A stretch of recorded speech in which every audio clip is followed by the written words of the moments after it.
like set the mood? Yep. I think we're gonna be live soon. Okay, We great. might be live now. Do you want to put a little thumb in the chat or an exclamation point when we are?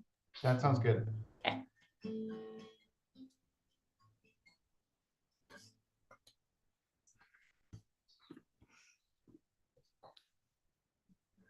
Shalom Aleichem, Malachei Hasharei, Malachei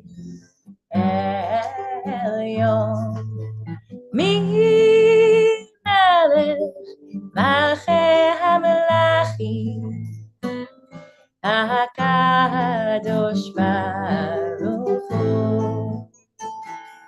Boachem Leshalom, Malachei HaShalom, Malachei Elyon, Melech, Malachei HaMelachim, HaKadosh Baruch Hu.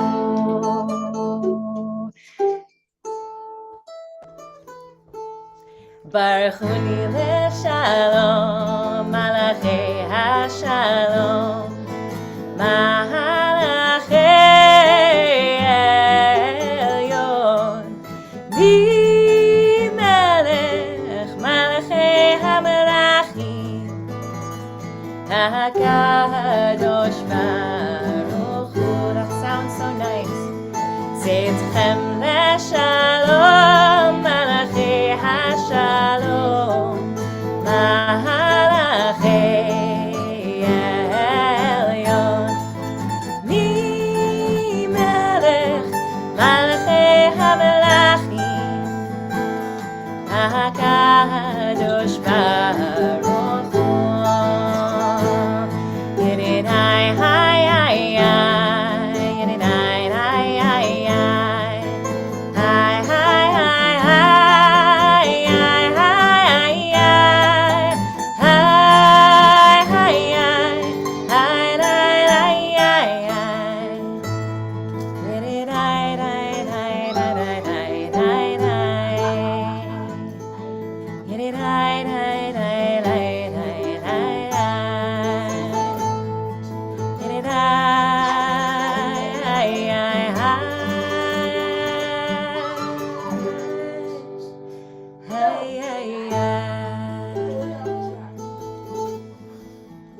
Good Shabbos.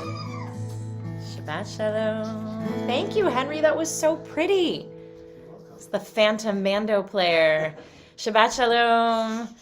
I'm so happy to be here, back after a 3-month sabbatical, but also just, it's been a week back here with you virtually. I'm happy to be in your home or wherever you are, and I'm happy that you get to be here in our home. And if you hear sounds of people over in the wings playing, that's the sound of people over in the wings playing. And we're happy to have you. So, all right, within the first couple of lines of this week's Torah portion, we hear the words, V'asuli mikdash v'shachanti b'tocham, which means, make for me a sanctuary, God says, and I will dwell within you. Do you think all these small people maybe could talk a little bit quieter, Judah and Adira? Yeah. A little bit. Judah. Okay. V'asuli mikdash v'shachanti b'tocham. Make for me a sanctuary, God says, and I will dwell within you. So obviously, the master of the universe, the creator of the universe, God, the character in the Torah that plays, omniscience and omnipotence, is everywhere. However, makes clear in this week's Torah portion, if you make a deliberate space in your life, in your community, for me, then when you do, I'll show up. And the Torah then outlines some of the things that the Israelites can do to create this holy space. Bring gold and silver and copper and crimson yarn and linen and goat's hair and dolphin skin and tanned ram skins and oil and spices and gems and other fancy things. Sort of reminds me of Puff the Magic Dragon. And And this is how we build this sanctuary that is worthy of the divine presence. This is in the desert, after having left Egypt, after having stood at Sinai, and now needing a place to congregate, to experience the divine in community. And so actually the word Mishkan, the name of our community, comes from this week's Torah portion and from this concept of a holy space constructed by the community from all of the contributions of the community. Mishkan means place where the divine dwells. It's from the same root as a neighbor, a shochen, a neighborhood, shechuna. Mishkan is the space where the divine dwells. And more important than the divine dwelling in that space. Hey, Judah, buddy. Shh. More important than the divine dwelling in that space is actually the fact that God says, I will dwell in you. It doesn't say in it. It says in you. And then even more importantly, it's not about just, people having to go through the motions and do this thing because God tells them to. It's actually about people showing up with their hearts. God asks everyone, Kol ish asher yidvenu libo, everyone with a generous heart, everyone whose heart wants to give. So come and show up. And that's where the action happens. So thank you to Rabbi Rini Dickman for this idea tonight. She wrote, riffing off this idea of having a generous heart and that being part of what actually creates this thing. She writes, one of the greatest challenges of our modern lives is how to be generous with our most precious commodity, namely our attention. Our hearts are pulled in so many different directions, and our own needs, the needs of our family and friends, the needs of your animals, your dog, your cat, your hamster, the needs of whatever's coming up online that's notifying you that you need to pay attention to this right now, the needs of people at work, the needs of the people you work for, the needs of the migrant families outside of Trader Joe's, the needs of the Israelis and Palestinians on the other side of the world who your heart is yearning for, the needs of people here in Chicago who are struggling with any number of things, the needs of people you don't even know and yet nonetheless feel guilty about not being able to fulfill. There are a lot of places tugging at our attention. And I want to invite us to consider our attention a gift, one of these gifts that we can bring to create holy space, no less precious than crimson yarn or dolphin skin. Just as precious, and in this attention economy, just as rare, I think. So I want to invite us to bring our attention tonight, our hearts tonight, to hold ourselves with tenderness after this long week, and to hold one another's hearts with tenderness too, and generosity. And in that space, we create a holy space for the divine to dwell in us, in these hearts, and to expand, to hold whatever might be going on with someone else. For the past 2 weeks that I've been back at work, it's been a whirlwind of happy reunions, which is amazing, conversations, reconnections, hearing how folks are doing, how you've been holding up over the last couple of months. And part of what opened up in me, in not being sort of the rabbi on duty for 3 months, not having to respond every time I got pulled in a direction in a rabbinic way. And that it's been so long since I felt this, I didn't remember what it felt like to move at the pace of one person. Just the needs of one person, sometimes in dialogue with the little ones. As different from the pace of my usual life. And, just like this week as an example, a rabbi signs on to move at the pace of a community, whatever's going on. A baby is born. Someone's parent dies. A community member is ill, and we are there for it. We are celebrating. We are mourning. We are sitting at the bedside, and we are moving at the pace of community. And that's what we sign on for. That's what we want to do. And then on top of that, it's moving at the pace of the organization, the sort of the life of the synagogue, internal meetings, fundraising, staffing needs, planning for future holidays, what have you, which for most people is what you just call like, quote, being at work, like 9 to 5 or 8 to 6 or whatever the case may be. You could probably relate to that, being on. And then finally, I think in general, we're moving at the pace of whatever's happening in the life of the wider world, careening at the pace of the news cycle and social media and whatever is happening in our city and our world and our country and Israel and Russia and Gaza and Ukraine and Venezuela and in the life of the city here. And it's head spinning and it is often heartbreaking and it's constant. And it's constant. And I don't think I really appreciated that. I just had gotten used to it until I took a very conscious 3-month break from it. And part of what it helped me see is that there are times and places when, of course, you have to be in it. You're in the storm. You're in the eye of the storm. You're in the storm. But more often than not, moving that fast is optional. But we forget that it's optional. It's not optional for everyone all the time, of course.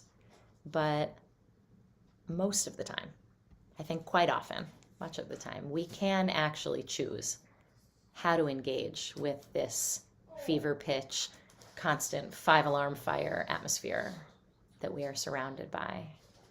And so I want to give you permission, as I have given many people permission this week, to opt out. Not forever. I'm not saying you have to like go and do what I did 3 months, a year, take a sabbatical. This 6th grader said to me, sabbatical, a whole year? No, I wasn't that lucky. It was 3 months. But you don't even have to do that. You could just do a defined period of time. Whatever helps you recover that space inside your heart, to recover that little piece of humanity, generosity, that center, that soft, joyful place. And then bring that inner spaciousness and joy back to the world that really, really needs it. And that's what Shabbat is, that defined period of time. It's not a year, it's not 3 months, it's not even a vacation for a week, it's a day.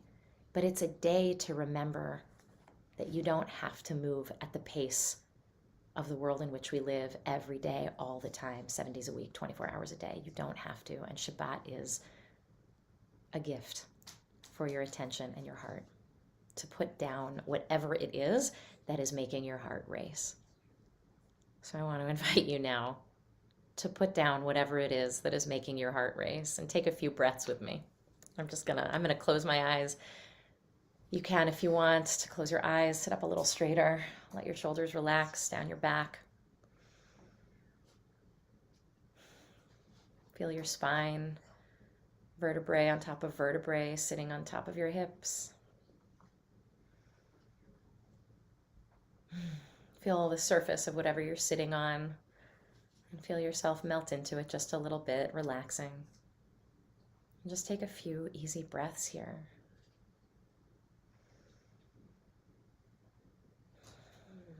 And if you feel tension in your body, just take your next breath, breathe into that tight place and exhale it.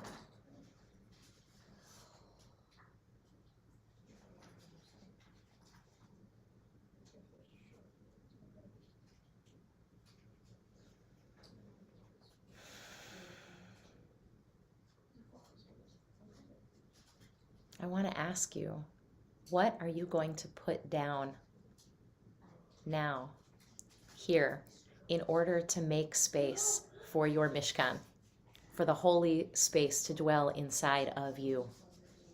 That portable, traveling, divine holy space, which essentially is each one of our bodies. What are you going to put down to create space in there for the divine to emanate?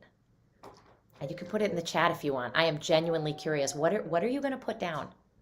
What are you going to let go of for a defined period of time? Maybe it's an hour tonight. Maybe it's for the rest of the night.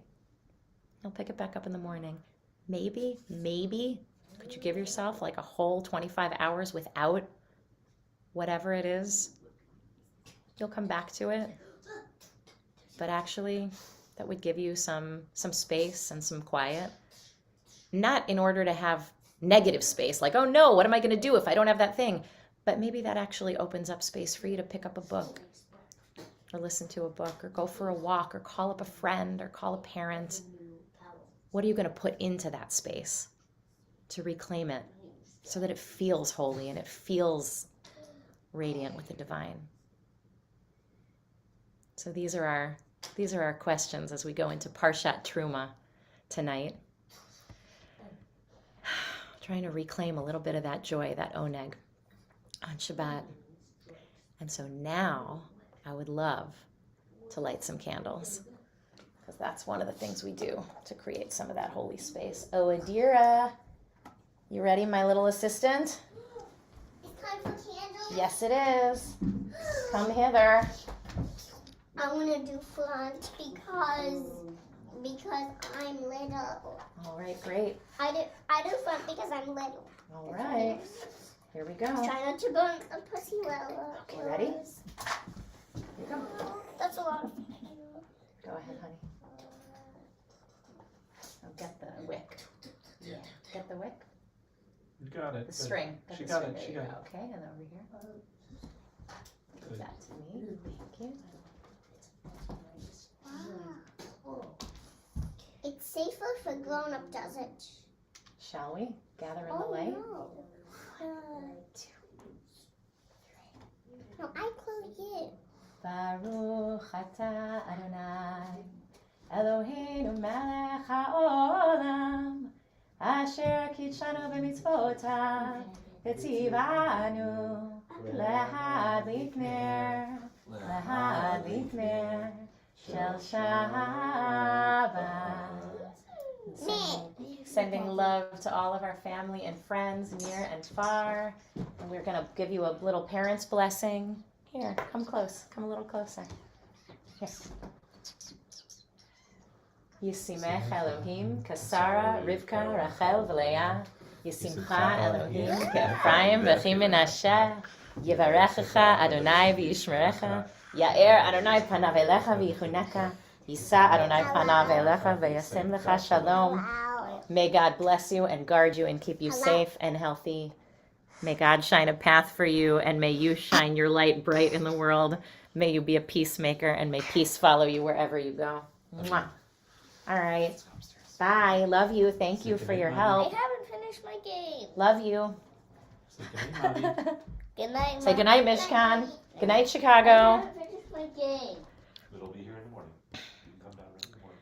Look what I did. Yeah, it's cool. A staff out of lunch. So February is Disability Inclusion and Awareness Month, a time when we shine light on the way that folks with physical and mental disabilities and chronic illnesses bless our communities and, frankly, have been left out of our communities in so many ways and ways we would like to change.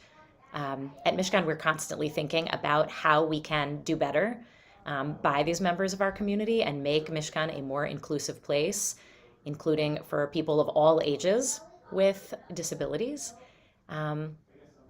And not just the programs we offer, but also the modalities of the programs we offer. How can we make sure that we're in buildings that are ADA accessible and work with wheelchairs? How can we make sure that the online experience is as well supported as it can be and feels as good as it can feel with sound and subtitles, and so folks watching from home will feel as connected as possible to what we're doing. And it's one of the reasons why we have American Sign Language at so many of our Shabbats.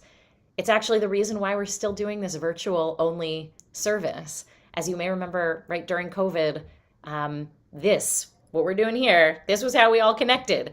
And no one was like in the room while someone else was at home. We were all at home and we all were a little distant, but in that distance, we all felt deeply connected.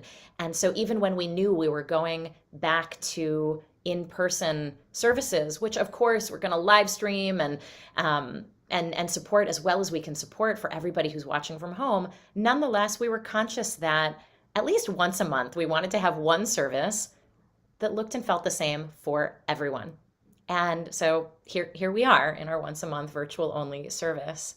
On the heels of that last priestly blessing, I want to offer a prayer, and I want to thank Anna Giuliano for sending it our way. She leads and actually started our disability and chronic illness group a few years back. And they're actually having a gathering on Monday night at 6 p.m. Now we support that group with a social worker as part of Maggie's Place.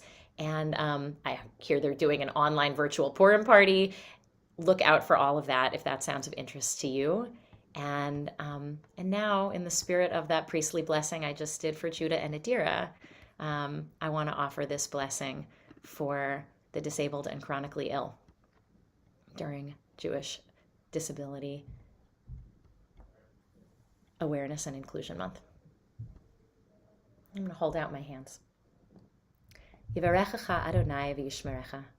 May God bless you and keep you. May you be reminded of your inherent holiness, for you were created b'tselem Elohim. May you feel enveloped by the sacred energy of the universe. May you be included, celebrated, and honored not just this month, but every month. Ya'er Adonai panav elecha v'yichuneka. May God's light shine upon you and favor you.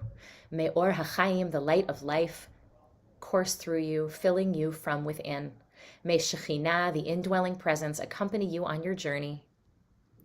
May Hamakom, the place, help you feel a sense of home and hope. Yisa Adonai panav elecha v'yasem lecha shalom. May God's countenance be raised toward you and grant you peace. May others treat you with respect, kindness, dignity, and true allyship. May this month of being centered encourage pride in your identity, self-discovery, and solidarity. May you experience moments not only of shalom, peace, but also of shlemut, wholeness. Ken yehi ratzon, may it be so. Amen.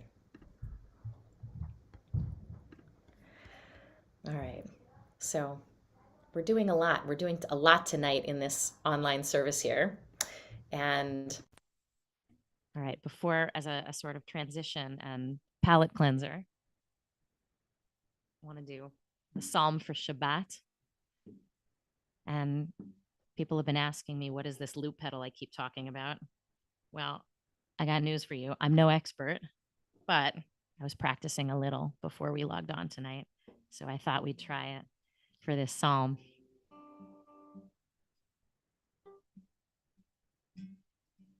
All right, we're going to see how this goes. Magadlu ma'asechaya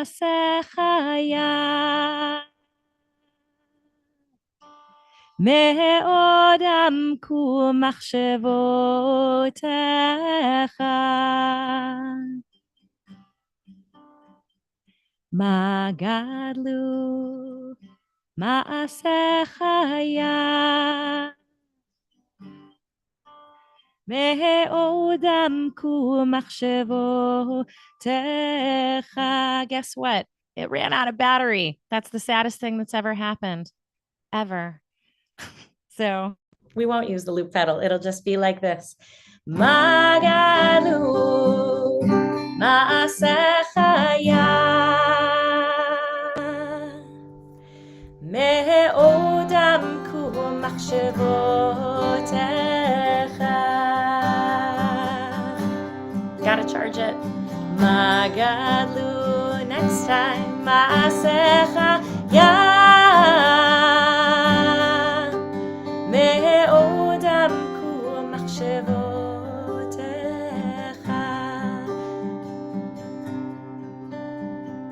Hallelujah. Hallelujah. Hallelujah. Hallelujah.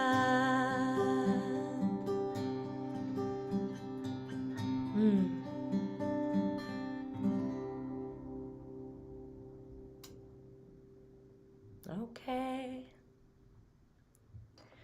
All right. So can we bring on our guest of honor tonight? I'm like talking all night about how the Shekhinah can dwell with you if you make space, but also you can bring on badass women leaders to talk about important things on Shabbat, and that is also an important place where God dwells. So, all right, here we go.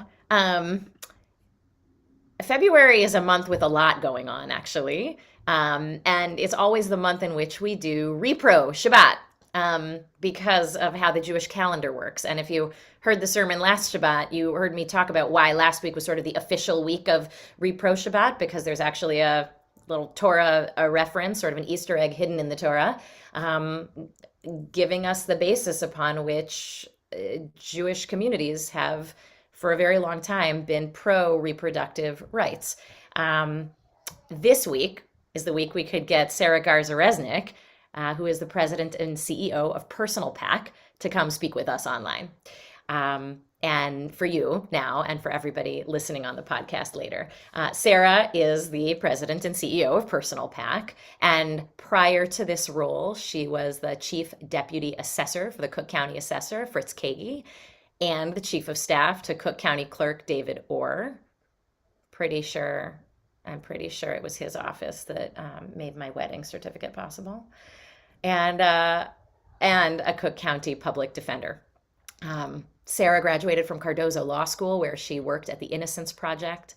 She received her undergraduate degree in political science and economics from Brandeis, and her master's degree in political sociology from the London School of Economics. She is a Leadership Greater Chicago Fellow and an Illinois Women's Institute and Leadership Fellow, but maybe, and most impressively and importantly, she serves on Mishkan's board. Sarah lives in Bridgeport with her two sons, Abe and Zeke. You might see one or both of them online tonight. We asked Sarah to come on tonight to bring us up to speed in what is happening in the world of reproductive rights and justice, something that is very dear to the collective heart of the Jewish community. Hi, Sarah. You can unmute. You should unmute. Hello. We're doing this now. Children, I apologize, but they're part of my life, so. Oh no, that's great. I mean, as you see, it's impossible to. You can't predict how they will show up, but they do, and that's great. So Sarah and I are going to have kind of a conversation tonight, where Sarah's going to do most of the talking. Would you give us an overview of what your organization, Personal Pack, does and its history in Illinois, and maybe what makes it unique in the world of in the political world of reproductive rights? Sure. So hello, Mishkan and Chicago. Thank you so much for having me. Rabbi Lizzie's words spoke so deeply to me because there's so many things that grab my attention. I care so much about so many issues that the people around us are suffering from. But for me, reproductive rights is like the foundation of it all. If we can't have control of our bodies, then I don't believe we literally have nothing. So thank you for having me. So Personal Pack was started at the kitchen table of an amazing woman named Marcy Love in 1978, the year I was born. She is a Republican woman from the North Shore of Chicago whose family came over in the Mayflower. And this is her issue. And she wanted to start an organization, and she had a vision of a bipartisan or nonpartisan political action committee that would fight to make Illinois a pro-choice state. For many of us, we think that we live in this oasis, but that oasis did not happen by accident. She sat at her kitchen table, she gathered her friends, and she started writing letters to legislators. Illinois used to be one of the most anti-choice states in this country.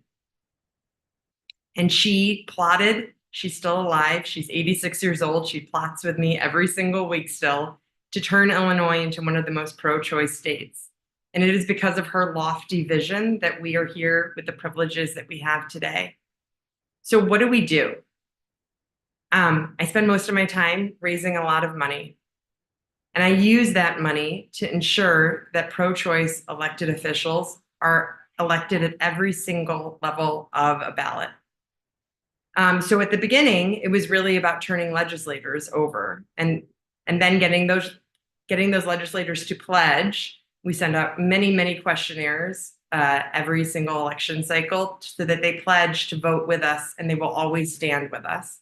And then we go down to Springfield to get people to do the hard work, to cast hard votes. And at the beginning, that was a really hard thing to do. And it was a really hard vote to take for those legislators. But they knew, because we had big coffers, that we would have their back.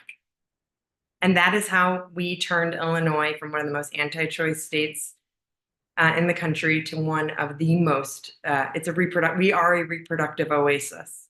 Many of you may not know, but Illinois is the second recipient of medical refugees in the country. The only state above us right now is about to fall because of their Supreme Court, and it's Florida. If that 6-week ban goes into effect in Florida, which we think is likely to happen, Illinois is going to face a tsunami of people who have nowhere else to go but us. We will be the closest state to the South that has full reproductive freedom. So the stakes are high, but I say we are the only state PAC. So I don't endorse in federal elections. We only work in Illinois, and we are trying to build these state PACs in other places. Wow. Sarah, that's a lot of pressure on your one PAC here in Illinois. What are your organization's priorities for this year? Like how are you deciding amongst all of the I'm imagining there are lots of levels of what feels like emergency, relative to what you just said, about Illinois maybe becoming the most high traffic destination for people from everywhere south of us. So how are you deciding, kind of what to do in what order?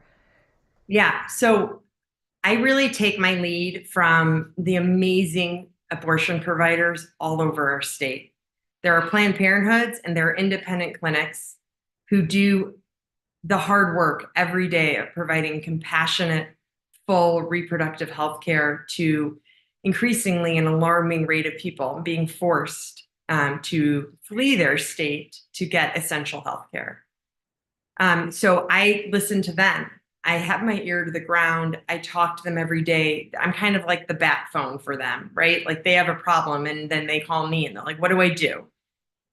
And so I work with, and we have an amazing governor in Governor Pritzker. I could not have a better partner in all of his staff at the office who take all of my phone calls to put out every single fire that comes our way. We have amazing legislative leaders and our speaker and the Senate president. But increasingly, this battle, because we have, thank God, pro-choice supermajorities in our legislature and a great attorney general and a great governor, these battles are being fought on the front lines in the city halls and the county board elections and our school board elections.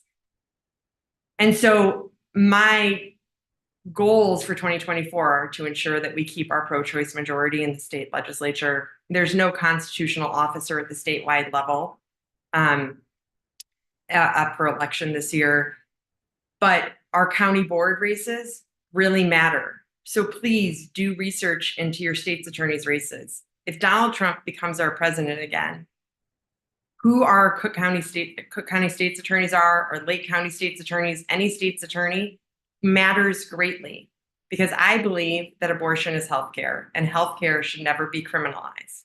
So even if there is a nationwide ban on abortion, like Donald Trump said today, our state's attorneys can decide whether we will be criminalized for activity that I will surely promote that we should keep going and that we should not kowtow to Donald Trump and his Republican cronies.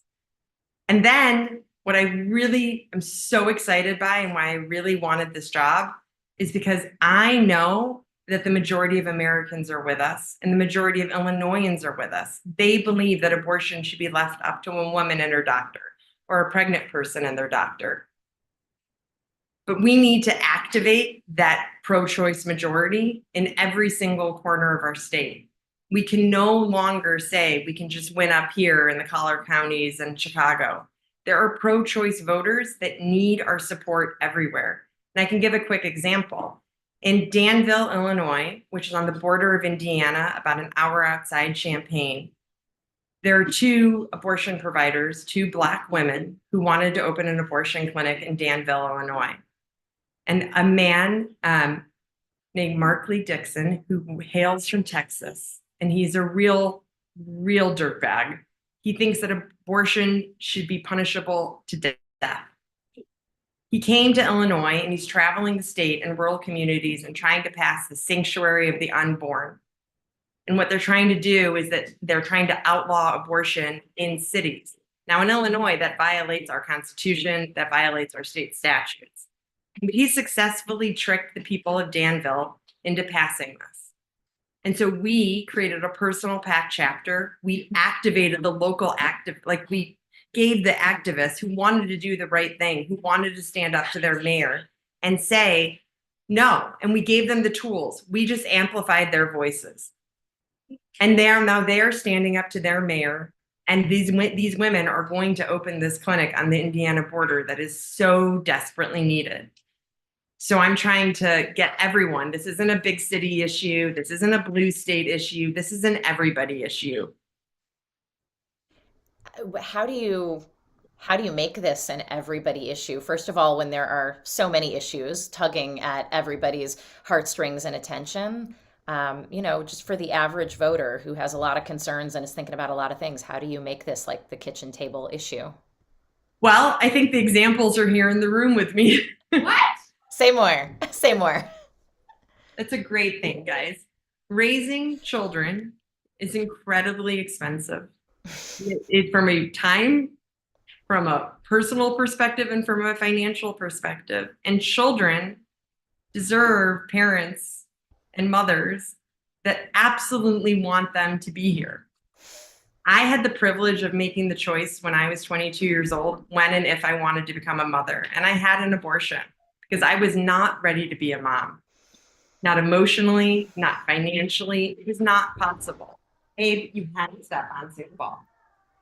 And I got to make a different choice when I turned 35 and brought these children into the world, because I'd received my education, because I was ready to be a fully actualized woman who had children. And I know when I was pregnant with this one, Zeke, and Abe and I took the bus every day to his preschool. And I sat on that bus and watched other parents. And I honestly did not know how they did it, because I thought to myself every day, what if I had a minimum wage job? What if I didn't have parents who helped me and picked up my kids and watched my children? What if I didn't have this job where I made a good salary? What if I didn't have healthcare? What if I didn't have the Amex in my wallet? And if I was short that month, I knew I could still go and buy groceries and feed my children. What if I had a job that didn't let me have control over my schedule? I don't know, honestly, how regular, everyday people do this. And every child deserves to be born into the family where families have the patience and the love and the means to be the parents that we need to be. And so actually, reproductive health care is you gotta stop. Reproductive health care is the key to, I believe, having children that grow up in families in what they actually deserve.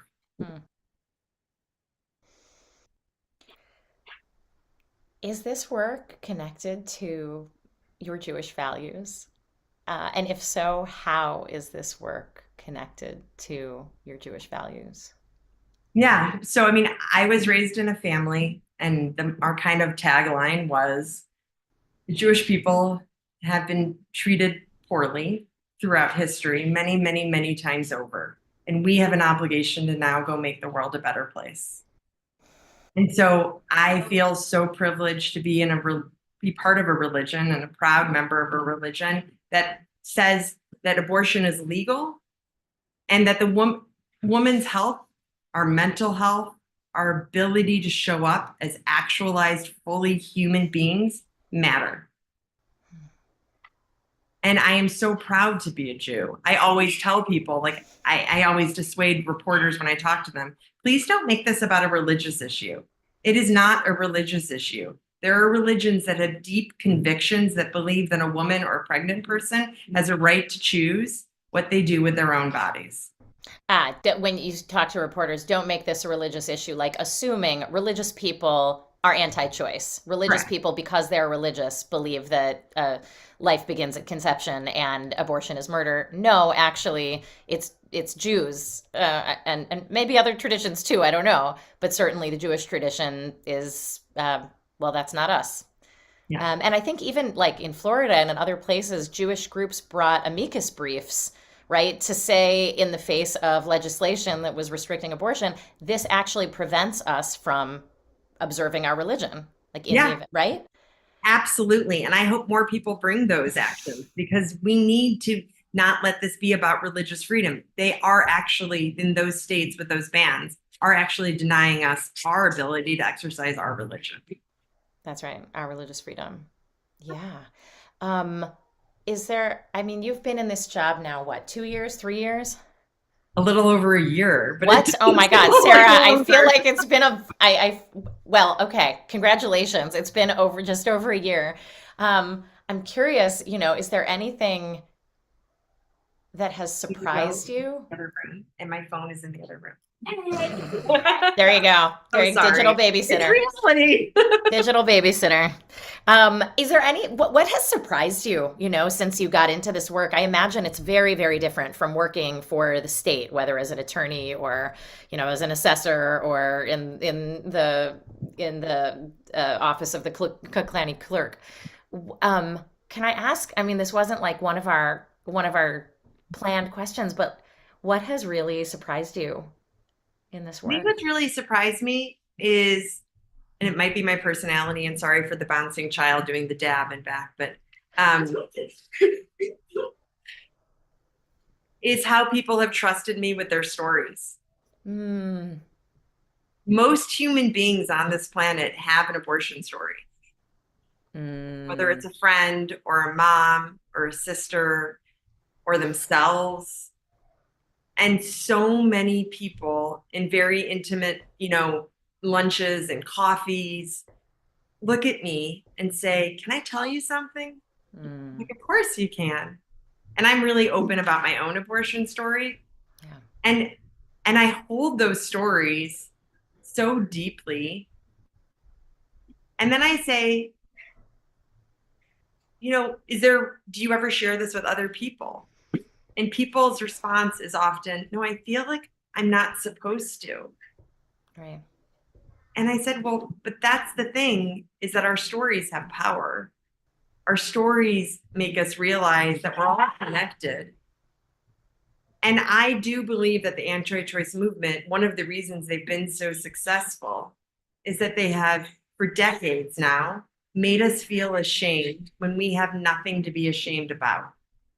That we are That's right. doing, abortion has existed throughout the millennium.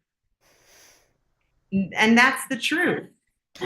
Yeah. Well, and even as you say that, um, they have stories they tell. There are a couple different, I feel like a couple different archetypal stories. One of them is of the pain experienced by the fetus. But one is of the person whose parent didn't get an abortion, and now here they are, and they're so grateful to be alive. And, if that parent had gotten an abortion, they wouldn't be here.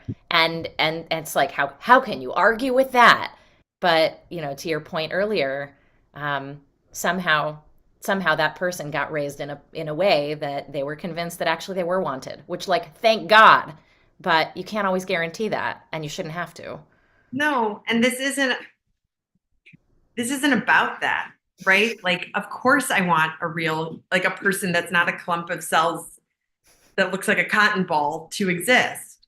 But I would also be very in favor of gun legislation. And I don't understand people who think that 8 children who were shot at celebrating their childhood superheroes in Kansas City this week have less of a meaning of their life than a clump of cells in my uterus. I don't understand that, and I never will.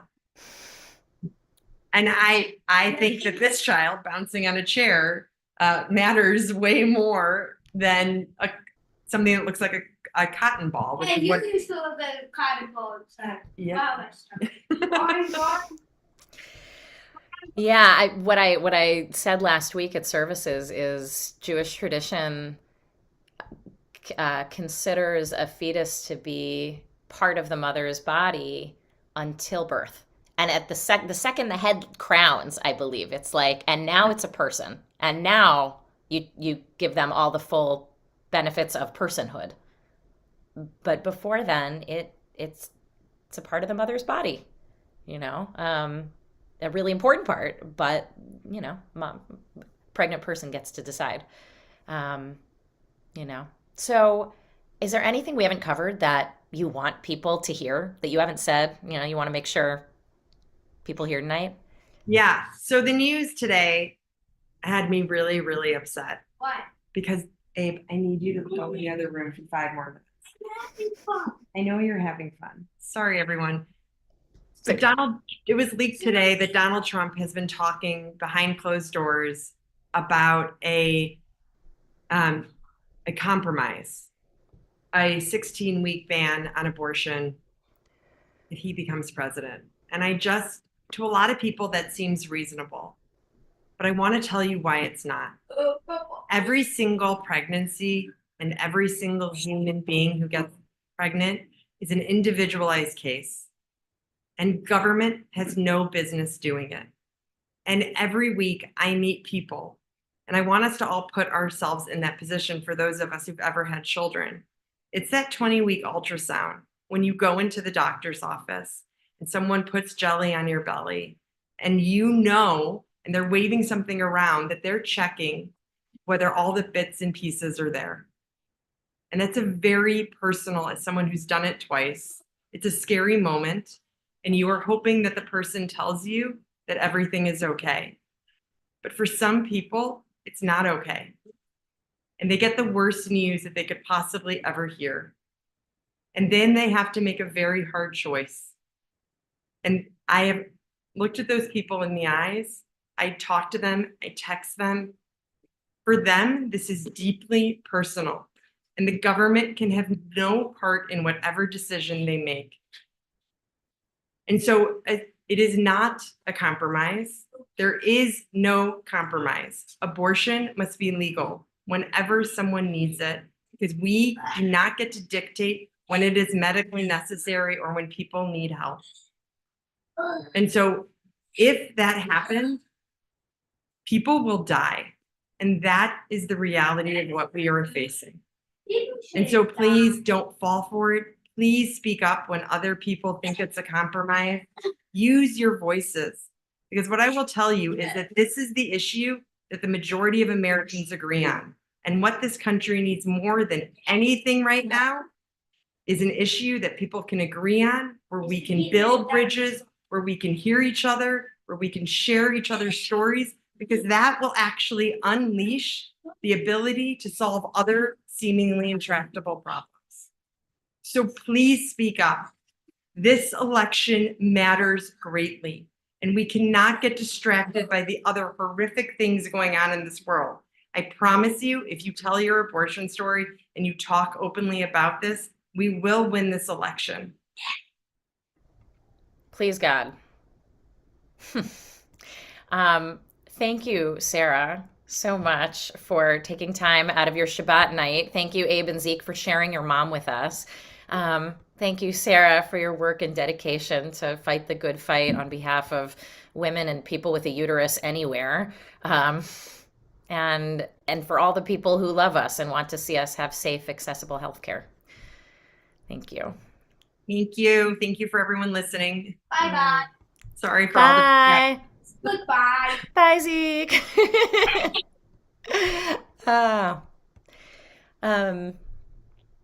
Yeah, thank you, Sarah.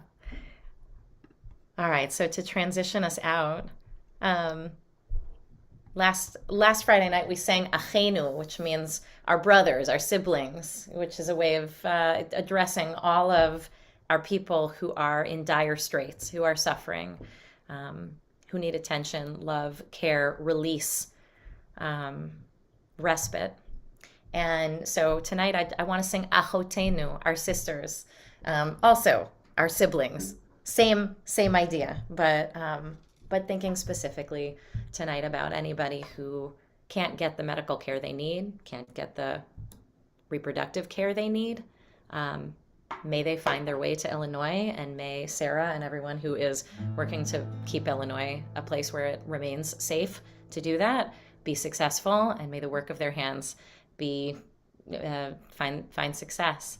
So The words on your screen say Achenu, but you'll hear me singing Achotenu. This is also, I would say, a healing prayer to anyone who needs love, care, healing, attention. So if there's somebody you're thinking of tonight, go ahead and drop their name in the chat so others can know who they are and send love their way. Achotenu kol Beit Yisrael, Achotenu kol Beit Yisrael, Hanetunim betzara uvashivia, Haomdim ben bayam uven bayabasha.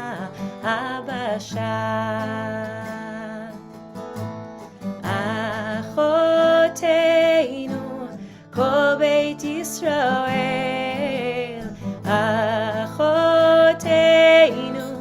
kol Beit Yisrael, Hanetunim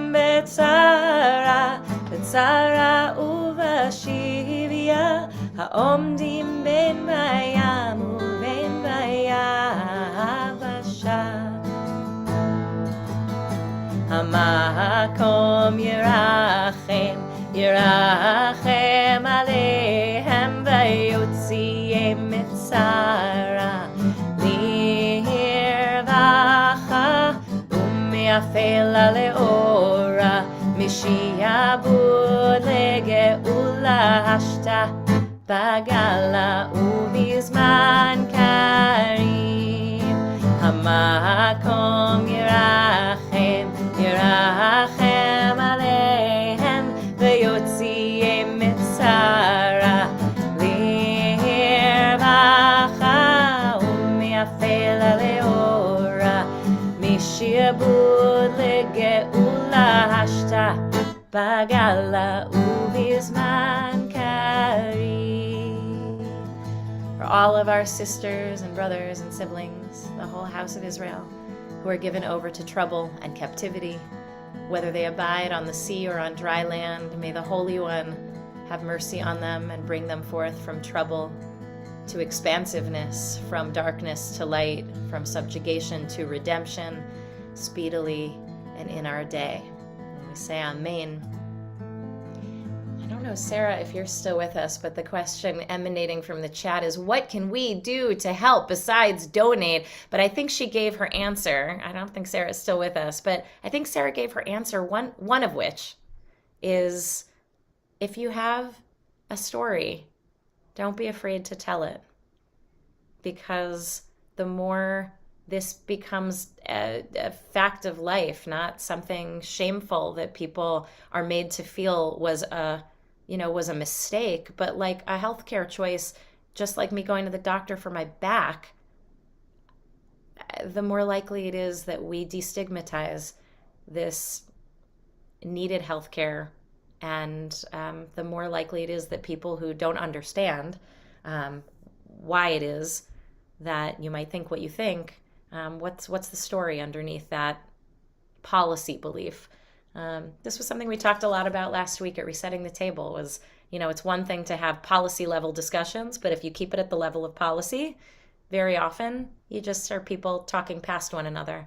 But if you get to the why do you believe what you believe, what in your life happened that brings you to the policy beliefs that you have, all of a sudden you're talking about life and stories, and all of a sudden you're human and they're human, and it's much easier to hear one another when you can affirm the truth of someone else's life and they can affirm yours, and maybe actually hear the real deep need coming out of it. So I want to make sure we go into Kaddish. I'm thinking tonight, you know what, Jordan, we're going to do Kaddish first because I don't have my glass of wine with me. So, yeah, we're going to do Kaddish before doing Kiddush. I want to send a lot of love tonight to the Gottlieb family. David lost his mother, Jean, and we buried her this week. And also to Debbie Lesson, who lost her mother, and Rabbi Stephen did her mother's funeral. This has been a really hard couple of months for a lot of folks in our community. It seems like January and early February, a lot of folks who were holding on to this point finally let go. And just want to send you a lot of love and a lot of comfort. And if there's anybody else you're thinking about tonight, go ahead and put their names in the chat as we go into Kaddish Yatom, Mourner's Kaddish. I'll stand. Yitgadal v'yitkadash shemei Rabbah. Ba'alma divra chirutei v'yamlich malchutei v'chayechon v'yomechon v'chayei d'chol Beit Yisrael b'galau v'zman kariv v'imru. Amen. Yehei shmei Rabbah mevorach le'olam u'lalmei almaya. Yitbarach v'yishtabach v'yitpa'ar v'yitramam v'yitnaseh v'yithadar v'yitaleh v'yithalal shmei d'kudsha brichu le'ela min kol birchata v'shirata tushbachata v'nechamata damiran ve'alma v'imru. Amen. Yehei shlama Rabbah min shemaya v'chayim alinu ve'al kol Yisrael v'imru. Amen. Oseh shalom b'imromav hu ya'aseh shalom alinu ve'al kol Yisrael ve'al kol yoshvei tevel v'imru. Amen. Amen. All right. You know, look, where's my Kiddush cup? Hang on. It's over there. Hold.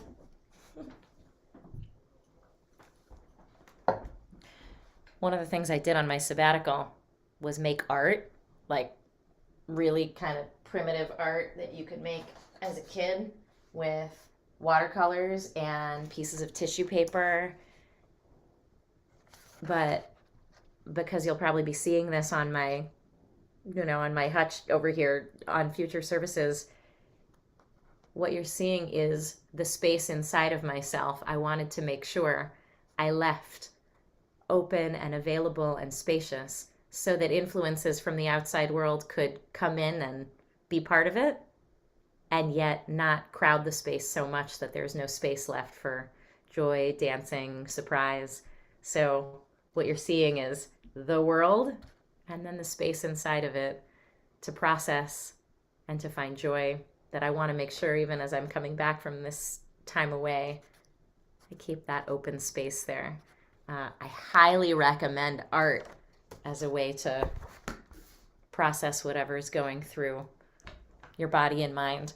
And it doesn't have to be fancy or beautiful. Lord knows, mine is not. All right. Let's bless this day and then let ourselves go. Vayhi erev vayhi boker yom hashishi vayechulu hashamayim v'haaretz v'kol tzivam v'chal Elohim bayom hashvi melachto asher asa vayishpot bayom hashvi mikol melachto asher asa v'yavarech Elohim et yom hashvi v'kadesh oto ki vo Shabbat mikol melachto asher bara Elohim la'asot. Savri chaverai, you say l'chaim. Clink. Baruch atah Adonai Eloheinu melech haolam borei pri hagafen. Baruch atah Adonai Eloheinu melech haolam asher kitshanu b'mitzvotav v'ratzavanu. Shabbat kodsho b'ahava uvratzon hinchilanu. Zikaron l'maaseh v'reishit ki hu yom techila l'mikra'ei kodesh zecher l'tziat Mitzrayim. Ki vanu v'acharta v'yotanu kidashta im kol ha'amim. V'shabbat kodshecha b'ahava uvratzon hinchaltanu.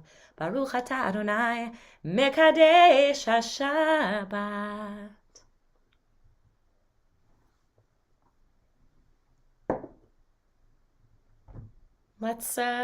Let's wrap up the night, shall we?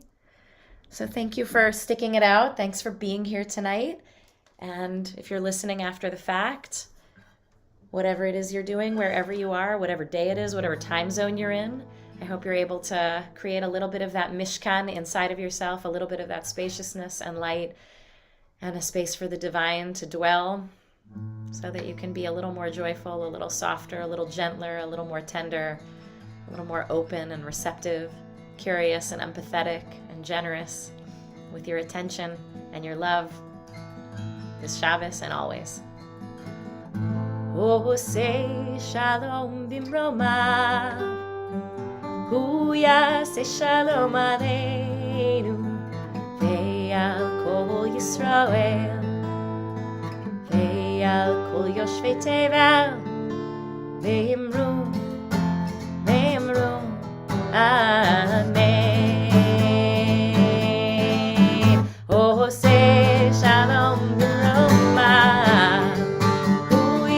יעשה שלום עלינו ועל כל ישראל ועל כל יושבי תיבה ואמרו אמן. היי נה נה נה היי היי היי לה לה לה נה נה נה נה לה לה נה נה נה לה לה לה לה לה לה לה היי היי היי לה לה לה לה לה לה לה לה לה עושה שלום במרומיו הוא יעשה שלום עלינו ועל כל ישראל ועל כל יושבי תיבה ואמרו אמן.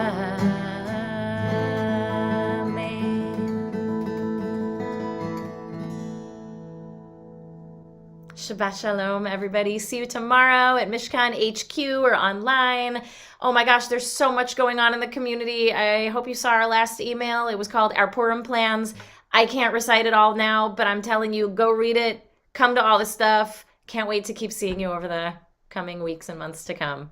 I'm back. Good Shabbos.